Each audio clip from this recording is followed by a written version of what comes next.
WBAY TV, your first alert station. Action 2 News This Morning live stream starts now.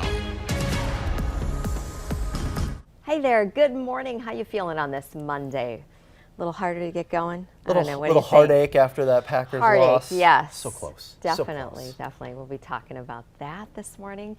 Great to have you with us here, joining us for our second week of our Action 2 News This Morning live stream.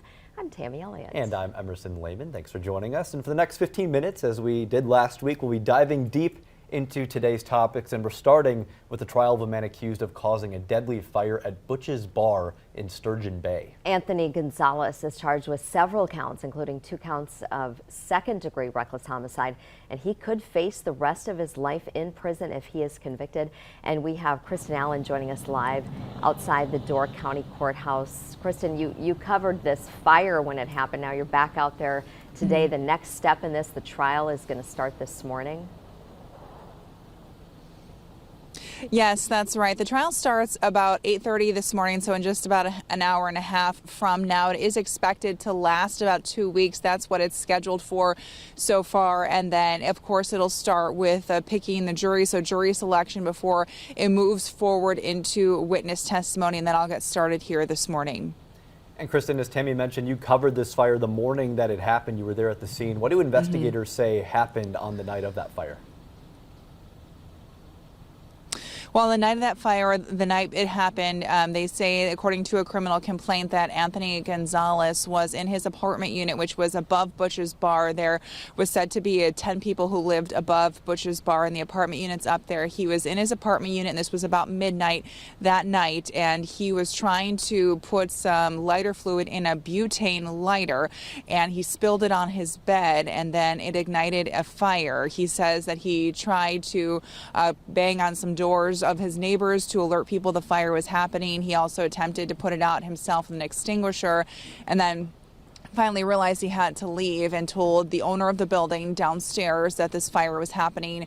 He says it said that the owner instructed him to call 911, but Gonzalez thought that somebody else had done that, so he left the building, and then the building did burn down. And I remember covering the story, and in the days following that, I remember there being tape around the building, and it took, I think, a couple of days to find the bodies that were discovered, the people who unfortunately died in this fire inside the building. I remember there being something about the instability of the building, so they had to be very careful, and I think that played into what may have taken some time to at least recover one of those bodies. So an unfortunate situation, definitely, and we'll be learning more about that in the next 2 weeks here. Right, and we'll definitely have someone in court this morning covering this for Action 2 News. Of course, all the details to come as we continue to follow this. Kristen, thank you. And we're going to turn to traffic now with Catherine Braccio. And Catherine, you're tracking a rollover incident on I-41 this morning, is that right? Yeah, this is in Fond du Lac County, and it first came on our radar a little after 6. And after 6:30, I should say. This is 41 southbound. That's the traffic coming toward us, and you can see it's down to 1 lane. You see the emergency vehicle there, and then a car upside down in the median. So obviously officials have to deal with this, but in the meantime, folks heading southbound, this is between County B and County F, so that's well south of the city of Fond du Lac. So for folks heading down to maybe your old neck of the woods, Emerson, Kewaskum, places like that, down into the Milwaukee suburbs, that's going to slow them down this morning. So yeah, we're waiting to find out whether anyone was hurt here. We're working to learn that. I think drivers are going to be happy this week. Temperatures warming up enough that hopefully, crews will be able to, all that leftover ice and whatnot that's been packed down on the roadways, we've talked a lot about that over the past week, finally going to be able to clear some of that in this next week or so. Yeah, Emerson and Tammy, it's been so stubborn, just that ice and snow coating the roads because the temperatures have been so cold. I mean, we've talked about this time and time again, that the salt and brine doesn't work as well to melt that snow and ice at really low temperatures. This morning, though, we do have a couple slippery spots. Look at I-43 along the lake shore from really south of Manitowoc all the way down through Sheboygan to the Oostburg area. So definitely it's not melted yet, and you could encounter that snow and ice, in your neighborhood or back roads, places like that. It's windy too, so hold tight to the steering wheel. Right. All right, Catherine, thank you. And we know you'll keep us updated on that situation in Fond du Lac County. We'll talk with Bo about our weather coming up in just a little bit. And first, want to now turn to a discussion from the First Alert Safety Desk with Aisha this morning on this Monday. So this is important for parents in Wisconsin, because health officials are saying that all kids in the state should get tested for lead poisoning. So a lot of parents, maybe you saw this come out, and you're wondering, what do I need to know about this? And this is pretty interesting. So you've been looking into this. Yeah, I have, because I didn't want to just leave it there. I had a lot of questions myself, so I just assumed everybody else would have the same questions. The big one for me was, why are they doing this, and what was the situation before, the protocol before? So the Department of Health Services, they say every year thousands of kids in Wisconsin are actually exposed to lead. So they say this toxic material, it can cause irreversible damage to a child's developing brain. So this is really important for those younger kiddos, 1 and 2 years old, and then 3 to 5, any of those kids that haven't gotten tested before. So another question I had, is this a requirement? It's just a suggestion, so it's a recommendation, but they really, since they're pushing it, they want to make sure that there's resources. So first and foremost, just to recap there, those new recommendations, a little bit more simple now, because before they had to kind of follow a certain criteria, but now this recommendation is for all kids. We want to keep all kids in Wisconsin safe, regardless of income, housing, or city. So DHS says that they have resources on their website, which I did check, and I think we might have that right here.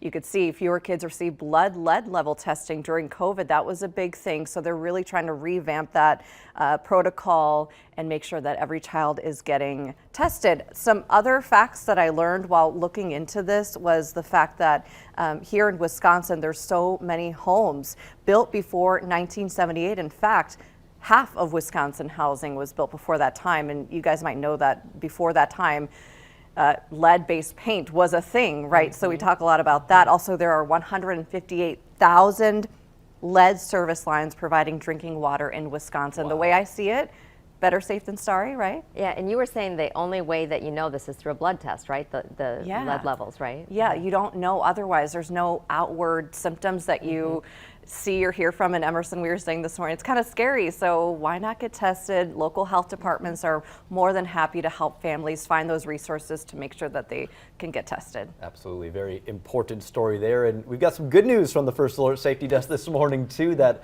recent salmonella outbreak linked to cantaloupe, which we've been following. You say that outbreak is now over. It is, which is really nice, because here at the Safety Desk, we talk a lot about things that are kind of scary, right? Sure. But important nonetheless. So more than 400 people actually got sick by the end of it all in 44 states, including Wisconsin. That's why we were really talking about this for so long, for months actually. That led to 158 hospitalizations. There were 6 deaths, unfortunately, in that contaminated cantaloupe. It was also sold in Canada. Canadian officials there say they had hundreds, actually 160 cases, and that included 61 hospitalizations.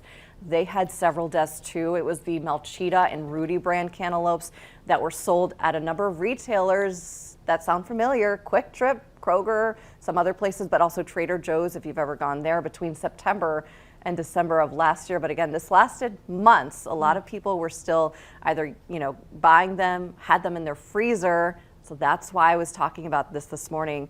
Some people freeze their fruit. I know I do for smoothies, right? Yeah. So if you have any of these cantaloupes in your freezer, you just don't know, your best bet is just get rid of them. Right. Start fresh. Yeah, and we were saying this morning too about washing your fruits and vegetables, thinking about that kind of keeps that top of mind. Right? Absolutely. Very important, Aisha. Thank you so much for those updates. Always great to have some good news from you. All right, let's talk about the Packers now, huh? Monday morning. Do we have to? I'm just kidding. It was like this, right? We were high. The Packers fans. It was such a close. Oh, and you called it. You said it was going to be a close game. You said that on air. I did. I thought it was going to be tied. And it just about was. It was almost was. So close. Yeah. So we have Emily Roberts joining us live. Morning, Em. So you covered the game this weekend. Well, you covered the fans watching the game. So start by telling us, all about this. Yeah, Tammy Emerson. I was at Stadium View Bar and Grill, and let me tell you, the first 3 quarters, absolutely electric. Such a great environment to watch that playoff game. So many people, absolutely packed, not just the regular bar area, but also their entire banquet hall filled with tables and tables and tables of people. So like I said, definitely first half, party mode. So many folks were cheering, dancing, go pack going, if you know what I mean. It was such great energy. But then the mood got a little more tense, let me tell you. Moving into the fourth quarter, you could tell people were kind of a little more anxious, you know, sipping those drinks, looking down at their phones a little more often. And then when we got to that game-changing interception where it really sealed the 49ers win, it was immediate. Everything changed. Folks started packing up and actually leaving. Tables cleared out within the next 5 minutes, and that room was a lot more empty than just moments earlier. So really instant, the heartbreak, the devastation.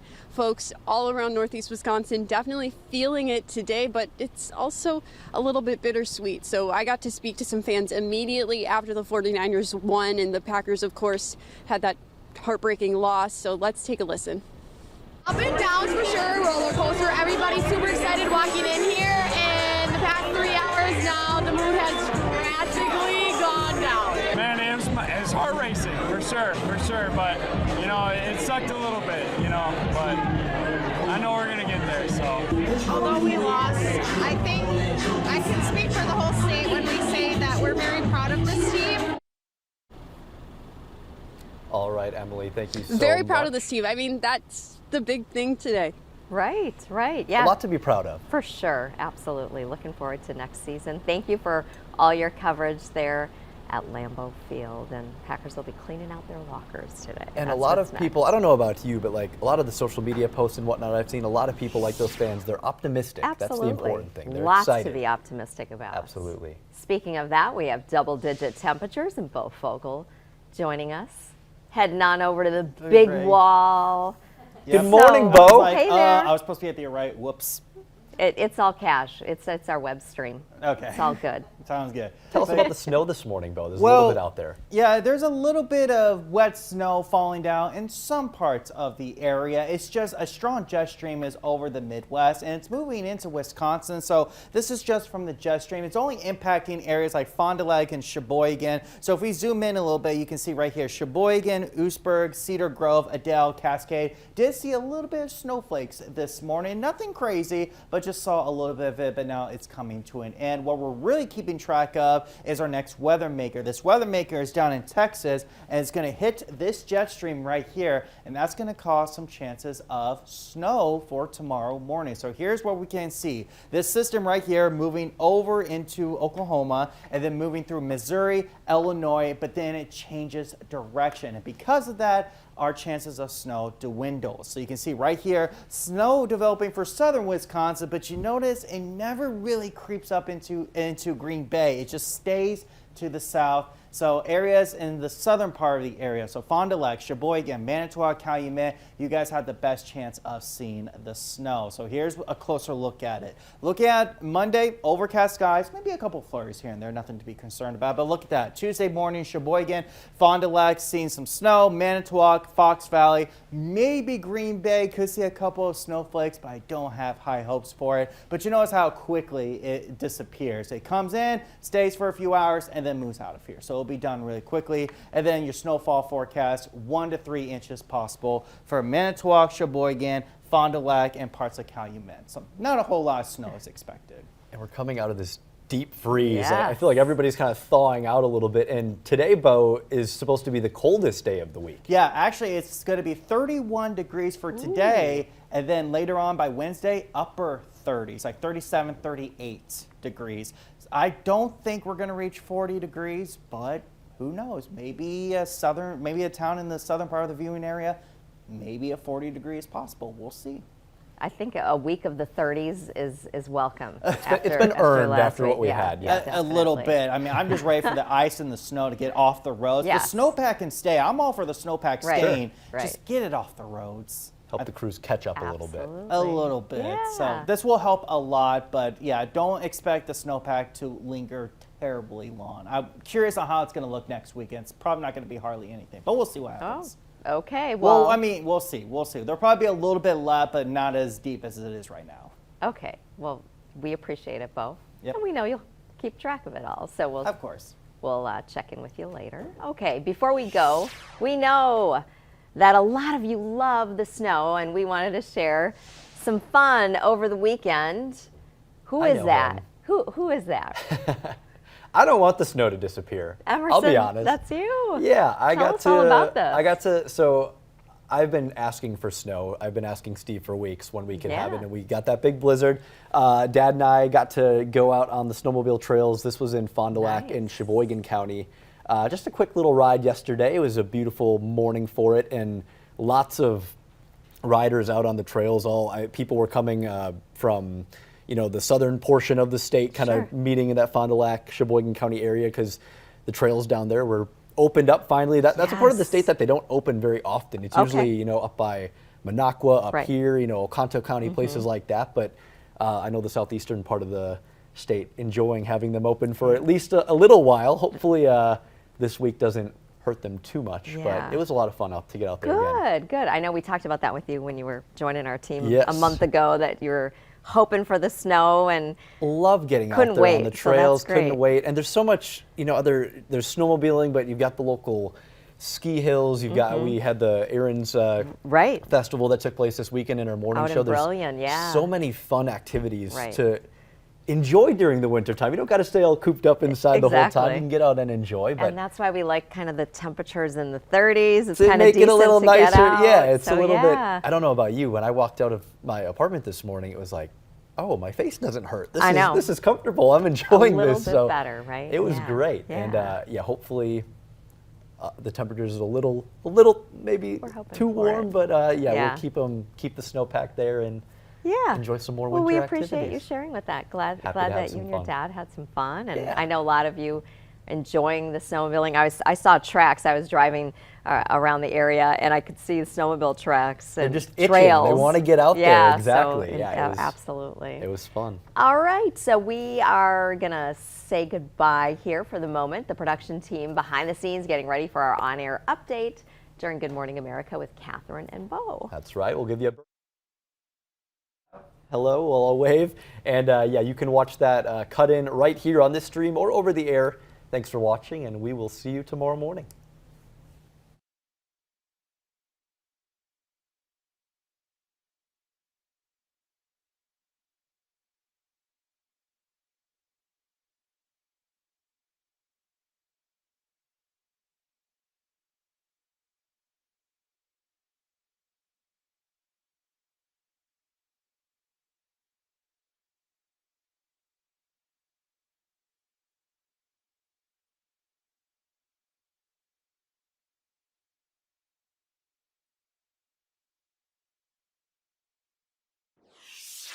Good Monday morning. I'm Catherine Bracha with an Action 2 News First Alert update. Trial starts today for the man accused of starting a 2022 fire that burned down a Sturgeon Bay bar and killed 2 people. Action 2 News will have a crew in that Door County courtroom. A criminal complaint says a man who lived above Butch's bar, Anthony Gonzalez, spilled lighter fluid on his bed trying to fill a lighter. It ignited his bed. Officials say Gonzalez tried to put the fire out with an extinguisher and pounded on doors to alert his neighbors. He told the owner of the building, and the owner told him to call 911. Authorities say Gonzalez thought someone already did that and left. Investigators later found 2 bodies in the rubble of the burned down building. Gonzalez denied using drugs or alcohol before the fire. He's facing 8 charges, including reckless homicide. First Alert traffic and weather next.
First Alert Traffic, an update on a Fond du Lac County crash in the southbound lanes of I-41 south of County B. You can see there's a tow truck there. Earlier there was a car in the median upside down, but they've removed that car. The left lane's still closed, but we imagine it will open shortly. Bo?